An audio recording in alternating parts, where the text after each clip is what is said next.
اس کے قدموں میں جنت تلاش کرو.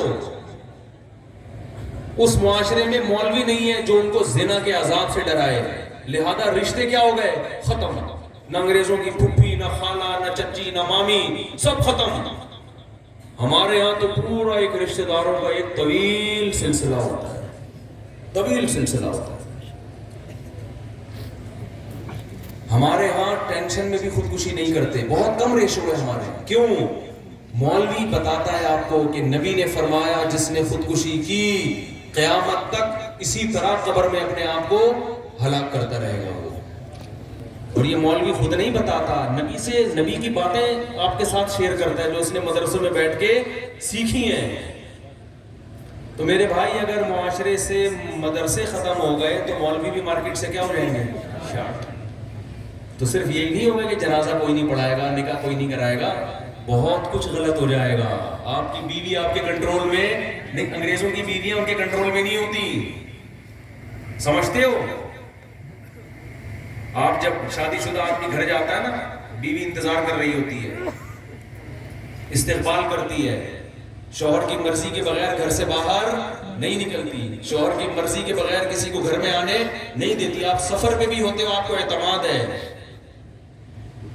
یہ مولوی ہے جو جس نے اس کو ڈرایا ہوا ہے.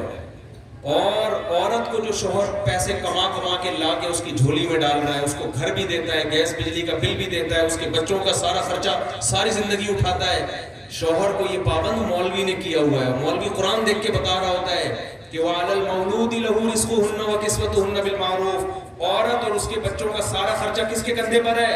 مرد کے کندھے پر. انگریزوں میں ایسا نہیں ہوتا. بیوی اپنے پیسوں سے چائے بنا کے پیے گی، میاں اپنے پیسوں سے چائے بنا کے پیے گا. مرد بیوی پہ خرچ بولو نا نہیں کرتے. ریلیشن ختم.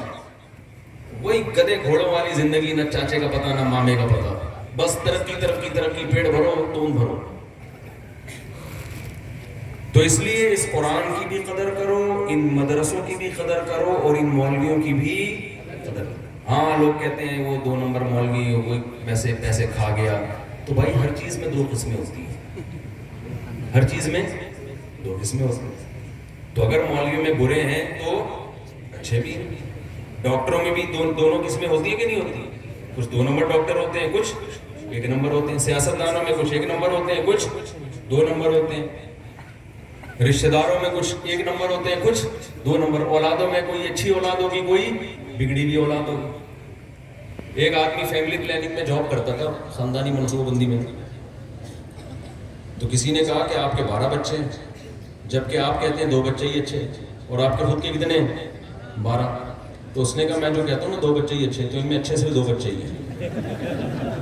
اچھے صرف 2 ہی ہیں، میں غلط نہیں کہتا. تو بچوں میں بھی کچھ اچھے ہوتے ہیں، کچھ برے ہوتے ہیں. تو بھائی اس طرح مولویوں میں بھی there are 2 types of maulvis. کچھ اچھے ہوتے ہیں، کچھ کیا ہوتے ہیں؟ برے. کچھ اہل حق ہوتے ہیں، کچھ اہل باطل ہوتے ہیں. تو آپ اگر اہل باطل سے ڈسے ہوئے ہو تو اہل حق کی طرف آؤ. سمجھتے ہو؟ سارے غلط نہیں ہو سکتے. سارے مولوی اگر غلط ہو گئے تو اس کا مطلب نبی نے فرمایا میری امت کبھی گمراہی پہ جمع نہیں ہو سکتی. پھر لوگوں کو مذہب صحیح کون بتائے گا؟ پھر تو سارے مسلمان گمراہ ہو جائیں گے. جبکہ ختم نبوت کے صدقے اللہ نے اس امت کو گمراہی سے بچائے. پوری امت کبھی غلط نہیں ہوگی. تو اللہ سے دعا ہے کہ اللہ اس مدرسے کو بھی دین دگنی رات چوگنی ترقی عطا فرمائے. جن طلبہ نے قرآن مجید حفظ کیا اللہ ان کے سینوں میں موت تک اس قرآن کو محفوظ فرمائے، اور ان کو عمل کی بھی توفیق عطا فرمائے. اور ان طلبہ کے والدین کے لیے بھی اللہ اس قرآن کو صدقہ جاریہ بنائے. اور جن طلبہ کو جن استاذوں نے پڑھایا ہے اللہ اس حفظ کو ان استاذوں کے لیے بھی صدقہ جاریہ بنائے، مدرسے والوں کے لیے بھی صدقہ جاریہ بنائے. اور اللہ ہم سب کو اس کتاب پر عمل کرنے کی توفیق عطا فرمائے. سبحانک اللہم و بحمدک نشہد ان لا الہ الا انت نستغفرک و نتوب